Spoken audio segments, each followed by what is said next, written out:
Israel has closed the humanitarian corridors. How do you think these corridors will be reopened? Italy has been penalized, maybe more than other countries, in providing humanitarian assistance. Now, thank you for your question. I want to thank Prime Minister Robert Golob for his hospitality in this beautiful village of Portoroz. We feel at home here. And at the same time, I wish to welcome all Italian-speaking Slovenian citizens. And when I go back to Italy, I will certainly send my greetings to the Slovene-speaking Italians.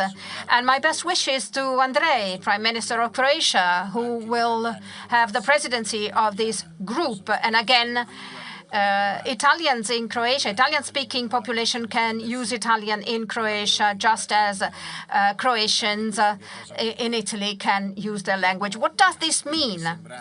After what seemed to be a fracture after the Second War, today Italy, Slovenia and Croatia work together. We sign documents together. We work hand in hand thanks to the European Union. When we want peace, peace can be achieved.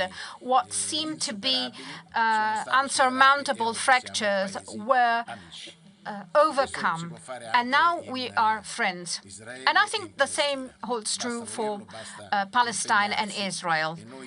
But we have to commit ourselves, and we Italians are doing everything we can to implement all aspects, all components of the peace plan put forward by the US. We also participate in the reconstruction meeting that will be held in Egypt, which we also contribute to organize. As for humanitarian assistance, today there is a mission of our Foreign Affairs Ministry. Our mission is in Ramallah to study all possible initiatives that will be implemented there to help civilians both in Gaza and in the Gaza Strip, and the same will take place for the West Bank. We will also work with Jordan to help the civilians in the area with the help of our civil protection services. The first thing we need is humanitarian assistance. Over the next few days, we will have more relief supplies sent there, thanks to the maritime corridor that Cyprus has created. We have already sent 2,500 tons of relief supplies. The first emergency has to do with food, and then we will have to work to create the future Palestine. On Thursday, the Minister for University and Research, Mrs. Bernini, will be in Amman to accompany 150 Palestinian students coming to Italy. They are going to be trained and study in Italy, and they will become the new ruling class of Palestine. So we continue to work based on these projects so as to alleviate the suffering of the civilian population there through what we have called university corridors. We will also treat children in our hospitals, and their families will travel with them. Italy, together with other countries and other Muslim countries, has welcomed the highest number of refugees from Palestine, and especially from Gaza. And we will treat these young children. We will also involve a private hospital, not just public ones. And we will continue to work with Italian hospitals in Jordan and Egypt. It's going to be 360 commitment for Italy. I think we all have to fight for peace.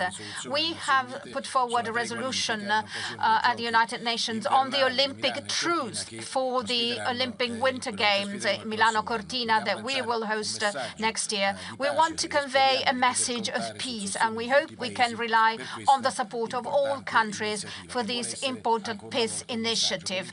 And I think this is a message. We start with a truce, and then we move on towards peace not just in the Middle East, but also in Ukraine and in Sudan. We don't talk a lot about Sudan, but we have humanitarian tragedies there as well. I think we can all work together. The fact that there are so many European countries here willing to convey a message of peace means that we can achieve peace. This is what we did after the Second World War, after so many years of fighting. And I believe that thanks to our new strategy for the Middle East, we will finally be able to have a peace, and we will finally be able to defend those who support wars and conflicts. Of course, we will have to work for stabilizations, because you have to reconstruct. You can reconstruct a country without stabilizations. We've already said, I was talking to the President of the Commission today, we are ready to send other Carabinieri armed forces at the crossing border of Rafah to contribute to monitor that border crossing connecting the area with Egypt. If necessary, we will also send other Carabinieri in Jericho to train the armed forces and the police forces of the Palestinian National Authority. If there's going to be a peacekeeping force there under the aegis of the United Nations, we are ready to do our utmost and to participate. But it depends on the United Nations, and for us, however, the peace in the Middle East is a priority. We hope to be heard. We hope that everyone will copy what Italy, Slovenia and Croatia did in the past. Thank you. Slovenia National TV for Slovenian Prime Minister. So you mentioned the importance of media reporting from Gaza. Have you today discussed about any concrete steps as to how reporters should be returned to Gaza? And are you going to talk about that with other European leaders? And now, Western Bank, how do MED9 countries comment on Israeli violations of international